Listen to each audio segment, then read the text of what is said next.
တဲ့ချင်တာလေးမင်းသိပါတယ်တကယ်ချင်းပြန်လာမှာပေါ့တကယ်ချင်း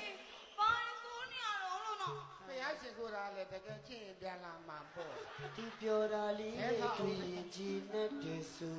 မပြောတော့ရယူခြင်းအမလေးကနိုင်ဘာတော့ဘယ်လို ပြောမလို့ပါတကယ်ပါ ငါသေးလို့လေးငိုးနေပြီငါသေးလို့လေးငိုးနေပြီဖြစ်တော့ငါသား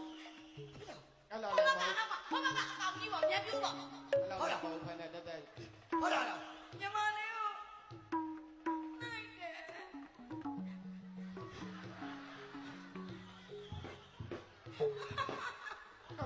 အမေ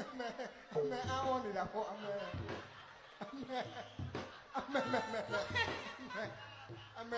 နေကြောင်ကငါဖားငါတော့မှာကလေးမအဲ့တော့မဟုတ်ဘူးဟာအမှုချီအောင်လုပ် အဲ့တော့ လဲလိုက်တာကမလို့ဖိနေတယ်ဆိုဟမ်မင်းဘာဖဲမပေါင်းလဲပြောတာတက်ဆရာပေါ့တော့စားပြောငါဖိနေရောငါဖိနေရောငါဖိနေဘယ်လိုဖိနေတော့ပြောတကယ်လို့တရားဝင်ပါနေရှင်းနေစီရောက်ပြီးတဲ့ဘာဘူးလို့ဖိလိုက်တယ်အမှုမရှင်းတယ်ဘယ်တော့လဲပြောကျွေးတော့အကြည့်မလို့ငါဘလို့ရှိဘူးနော် တို့ကတော့မနိုင်ဘူး မလဲဘယ်လိုပြောပြလို့စင်မပါယောက်ျားဆိုလို့မင်းကလည်းနဲ့ပဲရှိတာမလဲတော့ငါနိုင်လားပြော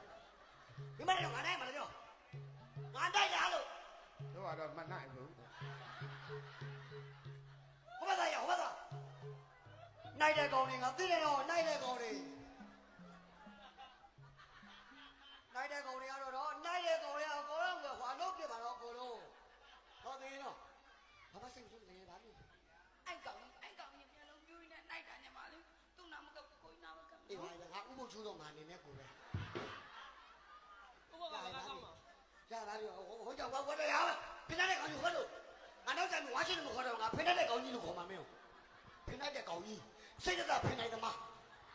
စိတ်သက်သာဖိနေသမား စိတ်သက်သာလူသက်သမား ဒီကောင်ကဘုရားဖိနေသမားစိတ်သက်သာဖိနေသမားတော့အဲ့ဒါကတော့ကျွန်တော်တို့ဒီခိုင်ကောင်စီက ကိုဖေကတော့ဘယ်သူမှမသိရကောင်မ ဘာမှမသိလို့နိုင်ရသိပါနိုင်ရမင်းမလုံးမင်းမရမလုံးနဲ့တော့မင်းမလုံးမင်းမအလုံးနိုင်ကောဘယ်လိုရှိနေသူ့ပြောက်ပြီးနေသလိုပဲမရှိတဲ့တကယ်ဘာမှသိမှုနဲ့ငါရှိရနေနော်ငါသိမှုနဲ့တော့လေရှိတာငါရှိတယ်ငါရှိရတယ်ဘုံအေးသေးပဲခိုင်ကောင်စီကမနှောကနေ ကိုဖေကတော့လွတ်ကြောမနေနိုင်တဲ့ကောင်မ